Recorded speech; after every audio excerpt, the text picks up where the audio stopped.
రాముడు పొలంలో విత్తనాలు నాటుతూ ఉంటాడు. అతని ముఖంలో కష్టం కనిపిస్తుంది. ఇంతలో ఒక కాకి అక్కడికి వచ్చి విత్తనాలను ఏరుకు తినడం మొదలుపెడుతుంది.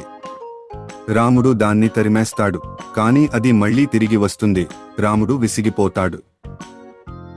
రాముడు ఆలోచనలో మునిగి ఒక పొట్లకాయను తీసుకుంటాడు. దానిలో కొద్దిగా అన్నం పెట్టి పొలంలో ఉంచుతాడు. కాకి అది చూసి ఆశగా దగ్గరకు వస్తుంది. అది పొట్లకాయ నోటిలోకి ముక్కును పెట్టి అన్నం తీసుకోవడానికి ప్రయత్నిస్తుంది, కాని ముక్కు ఇరుక్కుపోతుంది. కాకి విసిగిపోయి కోపంగా అటూ ఇటు చూస్తుంది. రాముడు కాకి దగ్గరకు వచ్చి, కాకి, నీవు ఆశపడడం మానుకో.